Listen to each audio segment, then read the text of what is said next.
శ్రేష్ఠ YouTube ఛానల్కి స్వాగతం. ఈరోజు ఈ వీడియోలో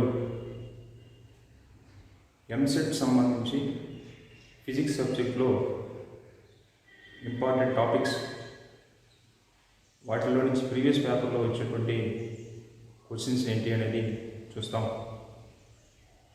ఎంసెట్ అనేది ఈ సంవత్సరం మన స్టేట్లో అంటే ఆంధ్రప్రదేశ్లో EAP CET, engineering, agriculture and pharmacy common entrance టెస్ట్గా పిలువబడుతుంది. సో ఆ ఈఏపీ సెట్ అనే దాంట్లో ఫిజిక్స్కి సంబంధించి మనకి ఇంటర్మీడియట్ ఫస్ట్ ఇయర్ సిలబస్ మొత్తం ఉంది. ఎందుకంటే ఈ సంవత్సరం సెకండ్ ఇయర్ వాళ్ళు ఆల్రెడీ మొత్తం ఫస్ట్ ఇయర్లో చదివారు కాబట్టి లాస్ట్ ఇయర్ అది 100% సిలబస్ ఇచ్చారు. సెకండ్ ఇయర్ సిలబస్లోకి వచ్చేసరికి ఐపీఈకి ఏవైతే చదివారో 70% సిలబస్, ఆ సిలబస్ మాత్రమే ఇవ్వడం జరిగింది. సో ఈ లెసన్స్ మొత్తంలో physics first year second year syllabus మొత్తం మీద ఇంపార్టెంట్ టాపిక్స్ అంటే మోస్ట్ వెయిటేజ్ టాపిక్స్ ఏవైతే ఉన్నాయి అనేది ఆలోచిస్తే, ఫస్ట్ ఇయర్ సిలబస్లో నుంచి మనకి మెయిన్గా హీట్ అండ్ థర్మోడైనమిక్స్, అట్లాగే మెకానిక్స్ పార్ట్. సో ముందు వాటిలో మనం హీట్ అండ్ థర్మోడైనమిక్స్కి సంబంధించి ప్రీవియస్ పేపర్స్లో వచ్చేటువంటి క్వశ్చన్స్ ఏంటి అనేది చూస్తూ దాని నుంచి కాన్సెప్ట్ ఎక్స్ప్లెయిన్ చేసుకుంటూ వెళ్ళాం. So let's start. సో రెండు మీడియంస్లోనూ నేను ఎక్స్ప్లెయిన్ చేస్తాను. తెలుగు మీడియం పిల్లలు కూడా ఇబ్బంది పడాల్సిన అవసరం లేదు, జాగ్రత్తగా వినండి. క్వశ్చన్ బోర్డు మీద ఇంగ్లీష్లో రాసిన తెలుగులో మళ్ళీ రాసి ఎక్స్ప్లెయిన్ చేస్తాను. First question, if a thermometer reads freezing point of water as 20 degrees centigrade and boiling point as 150 degrees centigrade, how much the thermometer read when the actual temperature is 60 degrees centigrade? So ఇక్కడ మనకి ఇచ్చినటువంటి content ఏంటో ముందు చూద్దాం. First ఇచ్చింది freezing point of water 20 degrees centigrade. Second one, boiling point of water as 150 degrees centigrade. మనకి freezing point, boiling point అంటే ఏంటో తెలియాలి. ఇది ఒకసారి తెలుగులో క్వశ్చన్ చూసిన తర్వాత ఎక్స్ప్లెయిన్ అయ్యింది. ఒక థర్మోమీటర్లో నీటి ఘనీభవన స్థానము 20 డిగ్రీల సెంటీగ్రేడ్ గాను మరియు బాష్పీభవన స్థానము 150 డిగ్రీల సెంటీగ్రేడ్ గాను గుర్తించబడింది. అయితే 60 డిగ్రీల సెంటీగ్రేడ్ ఉష్ణోగ్రతని ఆ థర్మామీటర్ ఎంతగా సూచిస్తుంది అనేది మనం కనుక్కోవాల్సింది. ఫ్రీజింగ్ పాయింట్ అంటే ఘనీభవన స్థానము, బాయిలింగ్ పాయింట్ అంటే బాష్పీభవన స్థానము. సో ఈ ఫ్రీజింగ్ పాయింట్, బాయిలింగ్ పాయింట్ అనేది మనం ఫస్ట్ ఐడెంటిఫై చేయాలి. So freezing point means the when ice changes into water, the temperature at ice changes into water or water converts into ice, water it mean. నీరు ఘన స్థితి నుంచి ద్రవ స్థితిలోకి మారడం కానీ, లేదా ద్రవ స్థితి నుంచి ఘన స్థితిలోకి మారటానికి కానీ ఏ ఉష్ణోగ్రత వద్ద అయితే ఆ మార్పు అనేది జరుగుతుందో దాన్ని ఘనీభవన స్థానం అని చెబుతాం.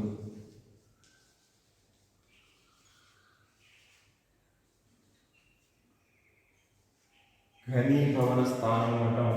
అట్లాగే బాయిలింగ్ పాయింట్ అంటే బాష్పీభవన స్థానము, the temperature at which water converts into vapour అంటే లిక్విడ్ స్టేట్ నుంచి గ్యాసీ స్టేట్ చేంజ్ అయితే దాన్ని బాయిలింగ్ పాయింట్ అంటాం. ద్రవ స్థితి నుంచి వాయు స్థితిలోకి పదార్థం అనేది మారితే దాన్ని బాష్పీభవన స్థానం అని చూద్దాం. ఈ రెండు మనకి ఇచ్చారు. ఈ రెండు అంటే ఘనీభవన స్థానము, బాష్పీభవన స్థానము ఇస్తే ఈ 60 డిగ్రీల సెంటీగ్రేడ్ని ఎలా సూచిస్తుంది అనేది మనం కనుక్కోవాలి.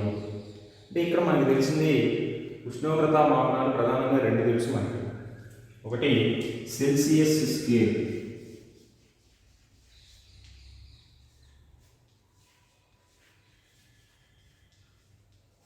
రెండోది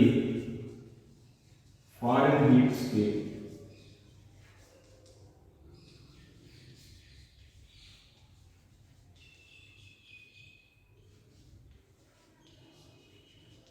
దీన్నేమో సితో డిగ్రీ సెంటిగ్రేడ్ తెలియజేస్తాం, దీన్నేమో డిగ్రీ ఎఫ్ అని రిప్రజెంట్ చేస్తాం. ఈ రెండింటికి రిలేషన్ ఏంటి అనేది మనకు ముందు ఆల్రెడీ తెలుసుంటే దాని ప్రకారం ఈ క్వశ్చన్ మనం సాల్వ్ చేయొచ్చు. సో ఈ రెండింటికి రిలేషన్స్ ఏంటి? మనకి జనరల్గా ఏదైనా సరే రెండు ఉష్ణోగ్రత మాపనాల మధ్య సంబంధాన్ని మనం రాబట్టాలి అంటే దానికోసం ఏం చేయాలి అంటే ఫస్ట్ సెల్సియస్ స్కేల్ రాసుకున్నాం, అది సి.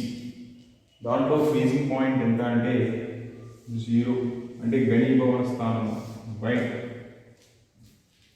మ్యాక్సిమం లిమిట్ అంటే బాష్పీభవన స్థానం బాయిలింగ్ పాయింట్ 100 ఉంటుంది, మళ్ళీ ఇక్కడ 0 రాసుకుంటాం.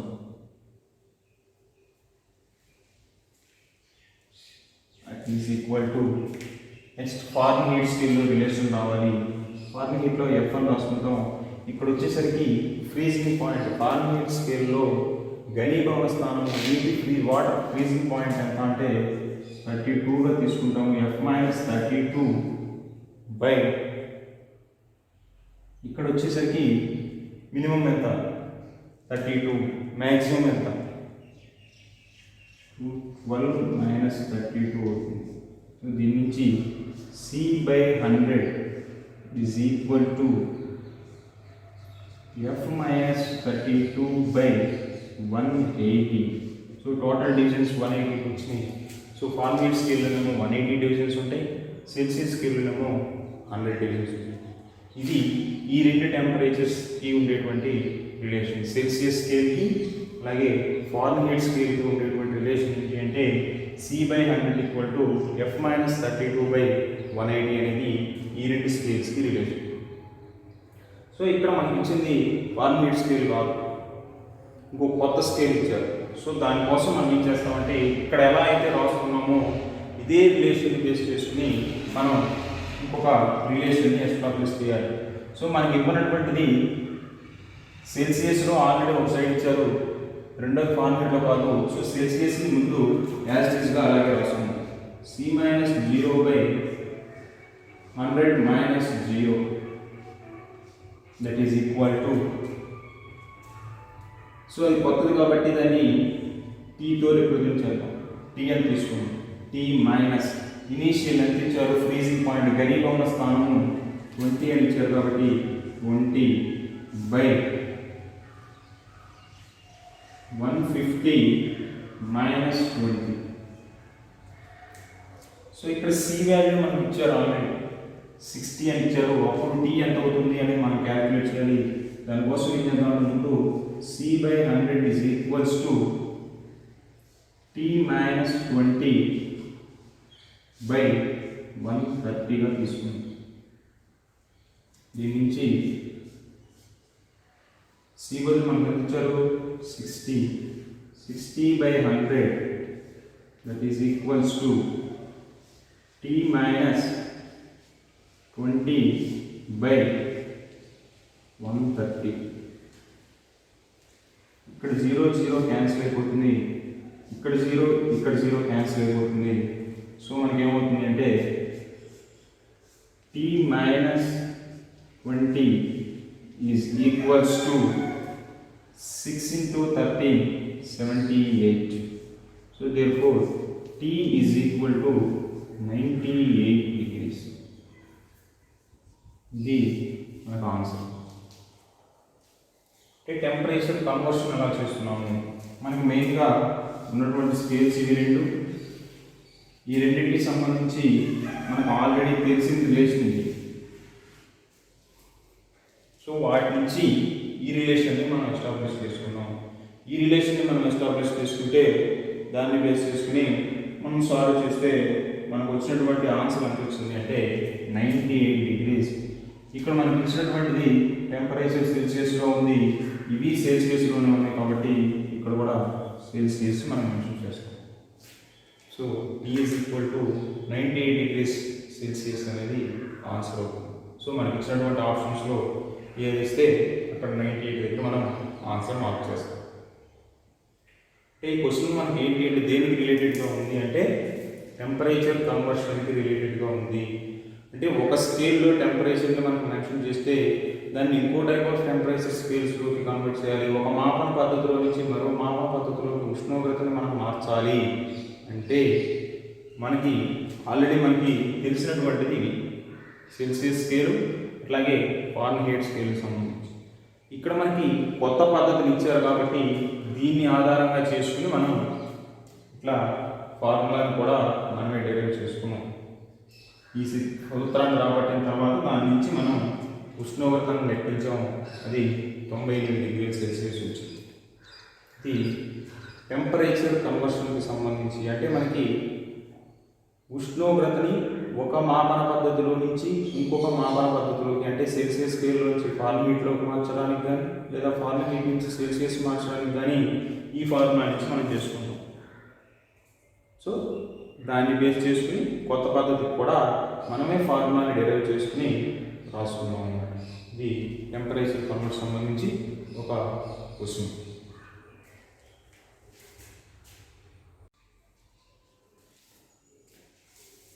సెకండ్ క్వశ్చన్ చూద్దాం.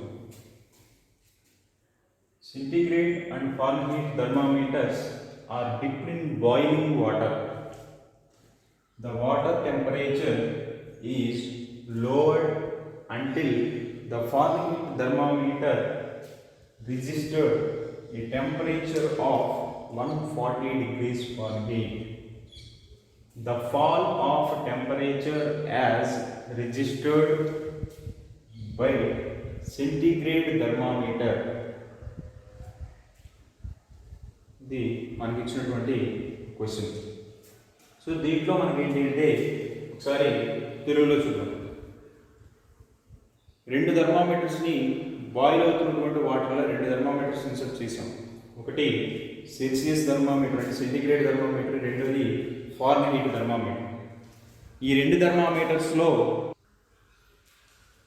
ఫారెన్హీట్ థర్మామీటర్లో రీడింగ్ వచ్చేసరికి 140 డిగ్రీస్కి దిగే వరకు అంటే తగ్గే వరకు వాటర్ని కూల్ చేశారు, అంటే టెంపరేచర్ని డిక్రీజ్ చేశారు.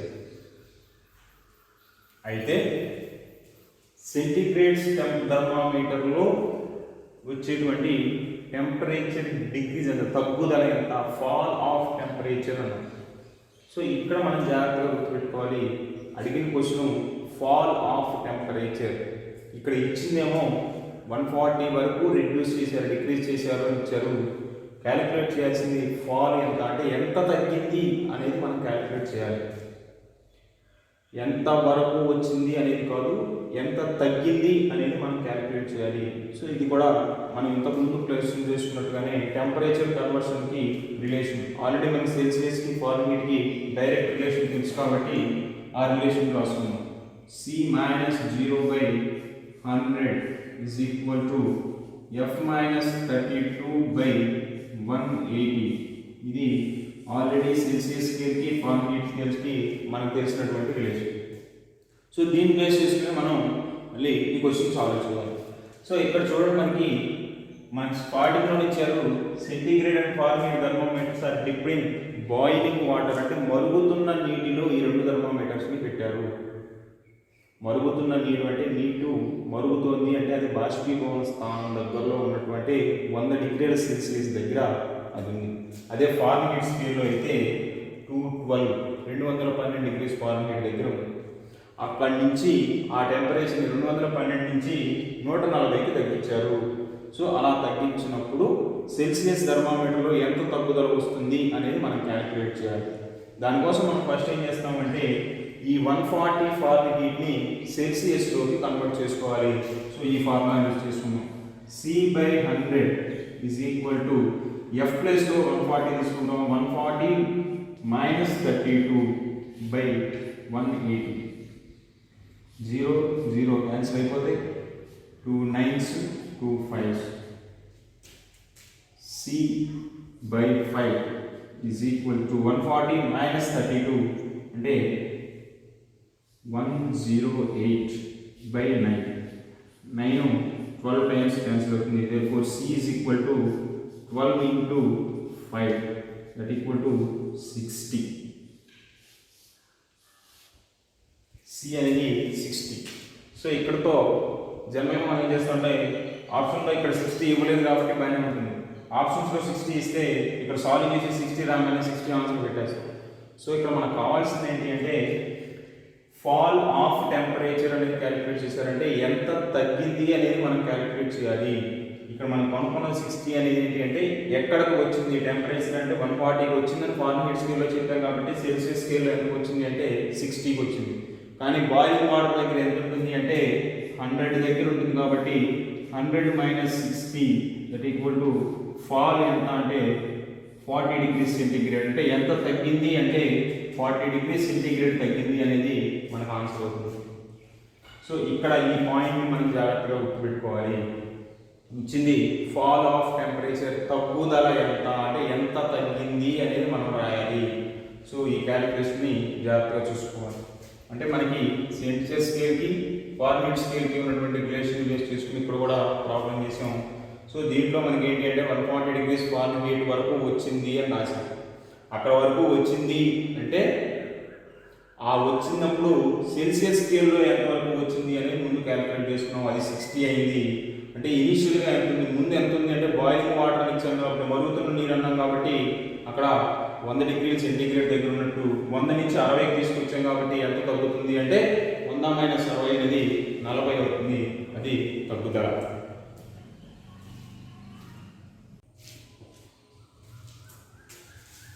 Next third question is on a new scale of temperature which is linear and called the scale W, the freezing and boiling point of water are 39 degrees W and 239 degrees W.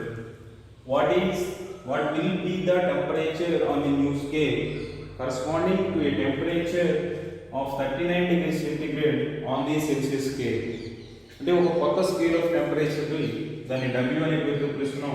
దాంట్లో నీటి ఘనీభవన బాష్పీభవన స్థానాలు వచ్చేసరికి 39 degrees, అట్లాగే రెండోది 239 degrees అని చెప్పారు. అయితే what will be the temperature on the new scale, కొత్త స్కేల్ మీద ఆ టెంపరేచర్ ఎంత, దీనికి సంబంధించి corresponding to A temperature of 39 degrees Celsius on the Celsius scale. Celsius scale మీద 39 డిగ్రీస్ రిప్రజెంట్ చేస్తే కొత్త స్కేల్ మీద టెంపరేచర్ ఎంత అని అడుగుతున్నారు. సో మనకు ఆల్రెడీ మనకి ఇంత ముందు క్వశ్చన్ లాగానే టెంపరేచర్ రిలేషన్ ఆల్రెడీ మనకు తెలుసు. C-0/100 that equal to F-32/180.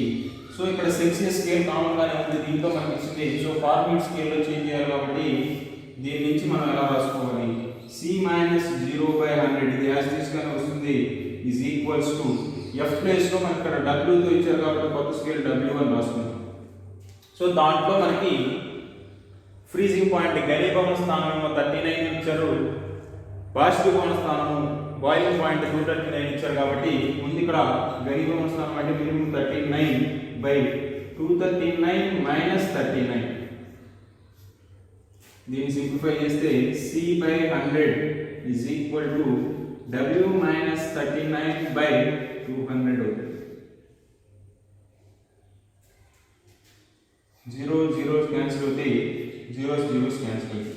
ఇక్కడ C ప్లేస్లో మనకు ఆల్రెడీ టెంపరేచర్ ఇచ్చారు ఎంతకి 39.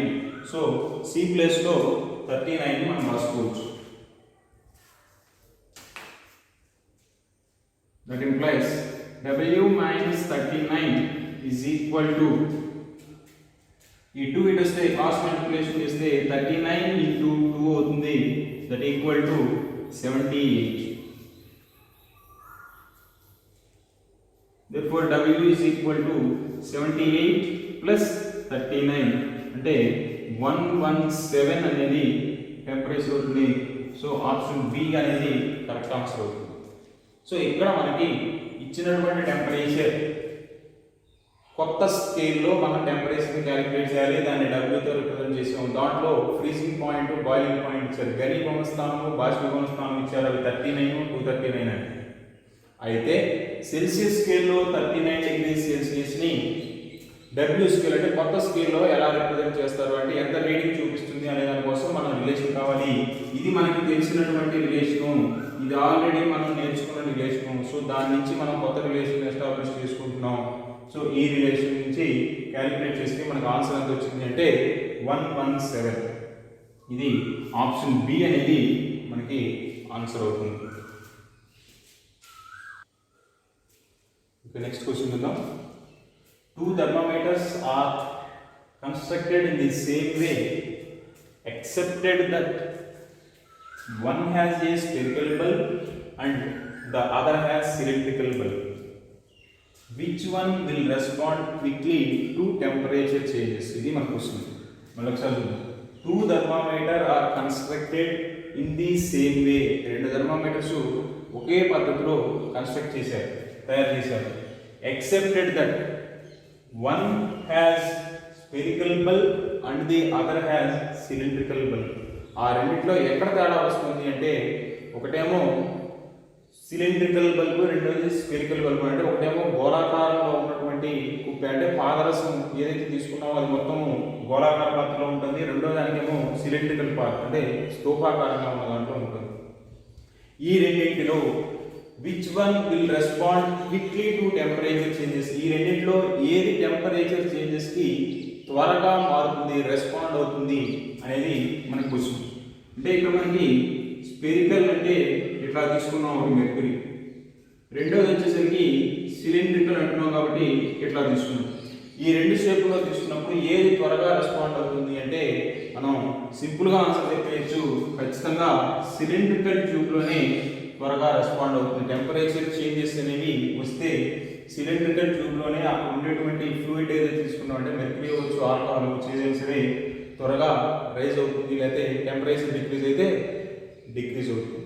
అంటే ఈ రెండు షేప్స్లో ఏ షేప్లో త్వరగా రెస్పాండ్ అవుతుంది అంటే సిలిండ్రికల్ షేప్. అంటే స్తూపాకారపు బల్బు ఉన్నటువంటి థర్మామీటర్ ఏదైతే ఉందో దాంట్లో మాత్రమే త్వరగా మనకి టెంపరేచర్ చేంజెస్కి ఆ థర్మామీటర్ అనేది రెస్పాండ్ అవుతుంది. ఇది ఈ క్వశ్చన్. సో ఇక్కడతో మనకి టెంపరేచర్ రిలేటెడ్ క్వశ్చన్స్ మొత్తం 4 చూసాం. ఇక తర్వాత మళ్ళీ నెక్స్ట్ టెంపరేచర్ తర్వాత మిగిలిన టాపిక్స్ సంబంధించి నెక్స్ట్ వీడియోలో మనం మిగిలిన టాపిక్స్ సంబంధించినటువంటి క్వశ్చన్స్ని రికార్డ్ చేసుకుందాం.